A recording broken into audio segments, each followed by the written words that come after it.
este mensaje, parece mentira, pero yo siempre he dicho que cuando uno va a predicar, si el mensaje no te toca a ti primero, no es palabra de Dios. Y las pedradas me cayeron bien duro, bien duro, bien duro. Y es que cuando tratamos de hablar o cuando se habla, como hoy vamos a hablar del mandamiento mayor, ¿verdad? Que ya todos nosotros lo sabemos y ustedes lo saben porque muchas veces seguramente lo han repetido. Cuando nosotros tenemos aquí el estudio bíblico, a veces yo pregunto, a ver, ¿cuál es el mandamiento número 1 o el mandamiento mayor, como también se le conoce? Y luego nosotros respondemos, ¿verdad? Amar a Dios con todo tu corazón, ¿qué más? Con toda tu alma, con todas tus fuerzas y con toda tu mente, pero a tu prójimo como a ti mismo. En la lectura de esta mañana, Jesús nos invita a una reflexión teológica sobre nuestra relación con Dios y la relación con las personas que nos rodean. Y ahí es donde precisamente yo digo que a mí me tocó profundamente y me cayó la pedrada, porque creo que todos nosotros los seres humanos, la batalla que tenemos todos los días, aparte de los problemas que la vida nos pone, es nuestro trato, nuestra relación con las personas que están alrededor de nosotros. ¿Quién no tiene problemas en el trabajo con alguien que usted le hace la vida imposible? ¿Quién no tiene problemas en el hogar por alguien que le hace la vida imposible? En cualquier grupo, en cualquier área donde nosotros nos movamos, siempre vamos a encontrar que el reto más grande para nosotros son las relaciones humanas.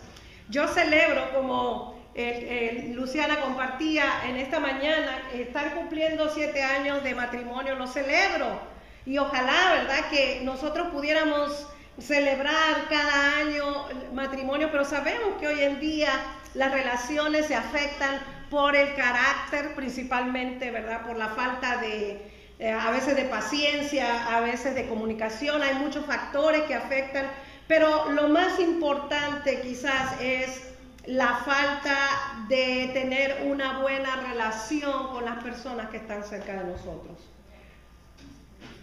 Y como en esta mañana, esta porción que acabamos de leer nos va a retar de una manera bien interesante. Yo quisiera que nosotros escucháramos bien, abriéramos nuestros oídos y tomáramos la palabra que Dios trae para nosotros. Y hay una cosa bien interesante que sucede en esto. A mí siempre me gusta cuando yo leo el Evangelio, especialmente cuando Jesús está con un grupo de personas hablando sobre algunos temas. Nunca falta por ahí algún curioso, ¿verdad?, que está escuchando a ver qué está diciendo Jesús. Y en este caso no es diferente. El interlocutor de Jesús, una persona que estaba ahí, le pregunta a Jesús, porque escuchó que Jesús le había contestado bien a sus discípulos, le pregunta cuál de los mandamientos es el primero de todos. ¿Cuántos mandamientos tenemos? 11. Ay. A la hermana le escribieron una tabla aparte. ¿Por qué 11, hermana? Porque este es el primer mandamiento. Los otros 10 se los dio el Señor a Moisés. Pero este está dentro de los 10 mandamientos. Este mandamiento está dentro de los 10 mandamientos. De esta forma no, quizás no de la forma, pero está implícito que amar a Dios es el primer mandamiento que tenemos. Bueno, lo interesante de la pregunta de este hombre, de este interlocutor que se acerca a Jesús, es que él en realidad no se está refiriendo a poner o no está tratando de poner en orden los mandamientos de Moisés. Y nosotros sabemos que los mandamientos de Moisés para el pueblo judío eran ley y eran algo bien importante, era algo que se debía cumplir al pie de la letra. Lo que este hombre más bien quiere es saber si Jesús, que en este momento recordemos que Jesús no es considerado el Hijo de Dios. Jesús es para las personas de ese tiempo un personaje por ahí que surgió con nuevas ideas, como un personaje quizás un poco revolucionario, y entonces a este hombre de la ley le parece interesante que Jesús está hablando sobre los mandamientos, pero entonces al hacer esta pregunta, lo que este hombre en realidad quiere saber es si Jesús ha entendido la supremacía de Dios sobre la vida de las personas. Jesús, por supuesto, inmediatamente le contesta que el primer mandamiento es: amarás al Señor tu Dios amarás al Señor tu Dios y a tu prójimo como a ti mismo. Pero no se queda cuando le contesta amarás al Señor tu Dios. No se queda él estáticamente impreciso o flotando en el espacio, sino que Jesús inmediatamente añade la segunda respuesta, o la respuesta inmediata, que no se la pidió, por supuesto, el escriba. Le dice: y amarás a tu prójimo como a ti mismo. Nuestra historia cristiana, hermanos y hermanas, ha estado marcada una y otra vez por esta respuesta.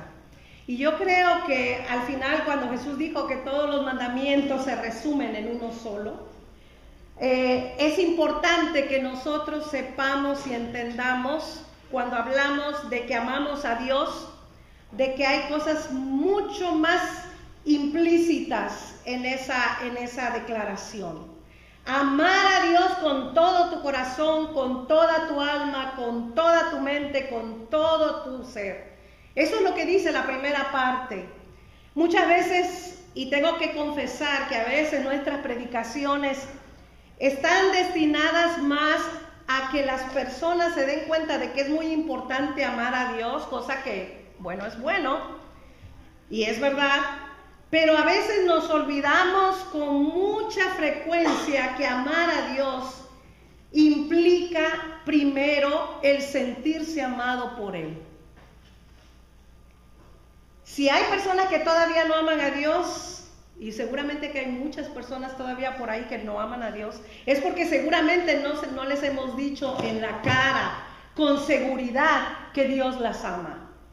Dice la Escritura que nosotros amamos a Dios porque Él nos amó primero. Es difícil, hermanos y hermanas, para las personas de nuestro tiempo el descubrir sentirse amado por Dios, ya que muchas veces los múltiples problemas de la vida no dejan ese espacio íntimo donde se produce realmente ese encuentro con Dios. Vivir en un buen cristiano, ¿verdad? En un bien decir cristiano, significa que nosotros tenemos que crear diariamente y en cada momento esa ruta íntima y espiritual que nos conduce al amor del Padre. El amar a Dios no es una opción únicamente personal. Yo no amo a Dios porque me lo proponga. Amo a Dios porque Dios ha derramado en mi vida su amor. No amo a Dios porque esa sea una decisión que yo tomé, sino como respuesta a la grandeza de Dios que está presente en mi vida. Mientras más cerca yo veo a Dios en mi vida, más grande es mi amor por Él. Hay ocasiones, hermanos y hermanas, que este mandamiento se ha desvirtuado. Vemos personas que han renunciado a la existencia humana para concentrarse solamente en Dios. Buen ejemplo de ello lo tenemos, por ejemplo, en la carta a la iglesia de Tesalónica, que pensando en que ellos estaban concentrados en que la venida de Dios o del Señor estaba cerca, abandonaron todo, incluso hasta su aspecto, y se descuidaron de su aspecto físico. Ellos estaban concentrados solamente: comamos y bebamos, mañana moriremos y que va a venir el Señor, y se olvidaron de todo. No podemos nosotros amar al Creador del mundo si no amamos su creación. La creación de Dios es como la tarjeta de presentación del mismo Dios. Por eso es que hoy en día ustedes han escuchado la importancia y lo preocupado que estamos con esto del calentamiento global y todas estas cosas. La iglesia antes no se ocupaba de eso. Eso no era problema de la iglesia tenía que hablar de lo espiritual. Pero hermanos y hermanas, la creación de Dios es también nuestra responsabilidad. La creación de Dios es un acto de amor de Dios. Siempre en Dios encontraremos una respuesta para hacer el bien y sentirnos bien. Alejarse del mundo, como lo han hecho muchos, ¿verdad? No significa desentenderse necesariamente del mundo.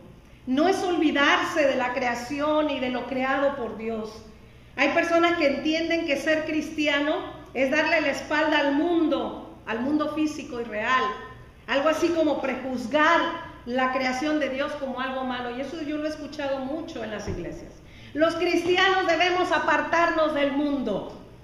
Había un himno por ahí que ya lo quitaron que decía: dejo el mundo y sigo a Cristo. Señores y señoras, eso no es lo que Dios dijo. El Señor dijo: ustedes tienen que estar en el mundo. Ustedes son parte del mundo. Y esa fue la oración del Señor. No te pido que los quites del mundo, sino que los guardes del mal. Nuestra verdadera tarea está en la creación de Dios. La creación de Dios ha sido destruida una y otra vez por el pecado, tanto individual como colectivo, y eso es una realidad. Muchas veces se ha intentado recrear lo bueno, pero sin Dios. Tenemos que aprender a amar a Dios en medio del mundo, esa es la realidad, eso es lo que Dios nos ha planteado, ese es el reto para nosotros. Recuerda la frase: yo estoy con ustedes todos los días hasta el fin del mundo. ¿Recuerdan esa frase? Exacto, yo estaré con ustedes todos los días. Yo estoy con ustedes. O sea, Dios se quedó en algún momento allá y nosotros seguimos caminando. No, Dios nos acompaña en esta jornada. El gran desafío del cristiano y de la cristiana es estar en el mundo sin ser contaminado del mundo. Amar a Dios con todo lo que somos es unirse tan íntimamente a Él que nada ni nadie podrá apartarnos de su amor. Recordemos a Pablo: ¿quién me apartará del amor de Cristo? ¿Quién? Problemas, angustias, tribulación, hambre, desnudez, nada podrá separarme del amor de Cristo. Ahora, unido a eso, viene el segundo reto, que es la segunda parte de este mandamiento: amarás a tu prójimo como a ti mismo. Y ahí es donde empieza el problema. Yo no tengo ningún problema con amar a Dios, ¿verdad? Más cuando yo sé todo lo que el Señor ha sido para mí. Pero cuando viene el reto de amar al prójimo como a ti mismo, digo: bueno, yo amo a mi esposo porque es mi prójimo, amo a mis hijos porque son mi prójimo. Y el reto del Señor es: no, tu prójimo es quien está cerca de ti. No es necesariamente la persona que te ama o a quien tú amas. Es la persona que a lo mejor te ha hecho más daño en la vida, pero porque el Señor lo dice, tú tienes que amarlo o amarla. Al lado de ese amor pleno de Dios, Jesús hace una especie de complemento que ya venía anunciado de alguna manera en el Antiguo Testamento. Amar a Dios es tener presente al prójimo. No es amar solo a la creación de Dios por un lado. La novedad de Jesús es que nos invita a amar a los seres humanos por los cuales Él dio la vida. La naturaleza física, hermanos, hermanas, los montes, los valles, los ríos, los pájaros, los árboles, etcétera, no se han apartado de Dios. Pero la creación máxima de Dios, que somos nosotros, los seres humanos, sí nos hemos apartado de Dios. Nos hemos apartado y hemos abandonado al Creador, al que nos formó. No es extraño ver cómo hoy en día los seres humanos hemos intentado infructuosamente crear un mundo nuevo, pero sin Dios. ¿Será eso posible? Por ahí, cuando surgió aquella cuestión de que hicieron tanto rebambaramba y tanto ruido con el clon, ¿verdad? Esta ovejita que clonaron por ahí. ¡Wow! O sea, eso era lo máximo, ¿verdad? Ya somos dioses, ya podemos crear una cosa de otra. Sí, pero ¿qué usaron para crear la cosa, usaron una célula, o qué sé yo, no soy muy buena en eso. Pero entonces, ¿quién creó? La célula. Y ahí es donde nos atoramos, ¿verdad? Ahí no. Lo grande, hermanos, porque si releemos esta escritura, es tan profundo lo que dice, hay tanta teología en esto tan grande, y lo que hace grande este texto se centra precisamente en la invitación que la palabra de Dios nos hace amar, no solamente a Dios, sino a la criatura herida por el pecado. No habla Jesús de que tenemos que amar al que cree en Dios tampoco, nada más, o al que intenta ser perfecto, ni siquiera al que ama a Dios. Y ahí es donde muchas veces nosotros nos damos, como dicen, piedra contra la pared, porque nosotros que queremos ser selectivos en quién vamos a amar y a quién no vamos a amar. Y muchas veces caemos exactamente en lo que Dios no quiere que hagamos. No podemos discriminar, no podemos excluir, no podemos decir nosotros que esa persona, por ser como es o porque luce como luce, está fuera de lo que Dios quiere. Eso no nos toca a nosotros. El Señor nos manda amar a nuestro prójimo. Jesús abre el abanico del amor que Dios quiere. Un amor generalizado a todo prójimo, a toda persona humana, sin distinción de ningún tipo. Y subrayo, hermanos, de ningún tipo. Cuando la presencia de Dios aparentemente desaparece en el mundo debido a la presencia del pecado, en ese momento también se debilita el amor al prójimo. Tenemos muchos ejemplos nosotros en la historia humana a través de los siglos. A menor presencia de Dios en una sociedad, mayores injusticias para los seres humanos. Y esto ocurre incluso a nivel personal. Cuanto más me alejo de Dios, mis relaciones fraternas se debilitan. Si dejo que Dios no sea mi padre, los demás nunca serán mis hermanos. El reino de Dios significa equilibrar estas dos partes del mismo mandamiento. Y es que, hermanos y hermanas, la Biblia es muy clara sobre eso. No podemos decir que amamos a Dios y no amamos al que estamos viendo todos los días, porque la escritura primera de Juan dice que somos mentirosos. Así que tenemos que equilibrar. Amando a los demás, estoy amando a Dios. Y amando a Dios, debo amar a los demás. No me puedo refugiar en el amor abstracto. No me puedo refugiar en el amor abstracto de Dios si no soy capaz de amar en lo concreto al prójimo. Y eso exactamente lo dijo ahí en 1 de Juan 4. Cuando dice, si ustedes dicen que aman a Dios a quien no han visto, ¿cómo pueden amar a quien no han visto? El amor a Dios es el único sentimiento que se vive y se expresa en el amor al prójimo. En otras palabras, hermanos, y para ir cerrando, esa es la única manera de llegar a Dios.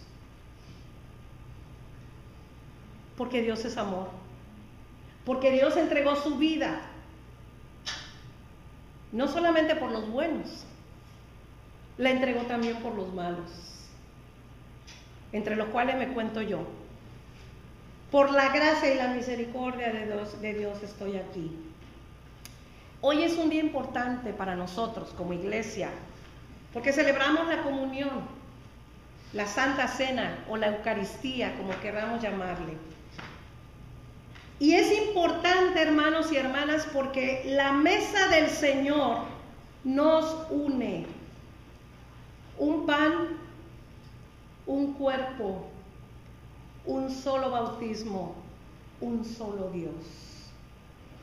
Es una mesa comunitaria preparada con amor, por amor y para amar. Si no hubiera amor, o si no hubiera habido amor, nosotros no estaríamos celebrando hoy esta comunión. Pero la celebramos porque recordamos el sacrificio que Dios hizo por nosotros, por amor. Hermanos y hermanas, lo más importante que nosotros debemos recordar siempre cuando tengamos problema con esta segunda parte del mandamiento es que en Él, o sea, en Dios, todos somos uno sin distinción. Delante de Dios no hay rico ni pobre, no hay blanco ni negro, no hay hombre y no hay mujer, no hay nada. Delante de Dios somos seres, personas que necesitamos de ese amor. Y lo más importante también para terminar es, ¿quién es tu prójimo? ¿No es el mismo que tiene la imagen de Dios? Tú tienes la imagen de Dios, yo tengo la imagen de Dios. Si tú no puedes amar a tu prójimo, pero dices que amas a Dios, tienes que reflexionar y reanalizar cómo está realmente tu relación con Dios. Porque a menos que tú ames al prójimo, a tu hermano, hermana, tú puedes acercarte al trono de la gracia de Dios. Oremos. Padre amado, este es un momento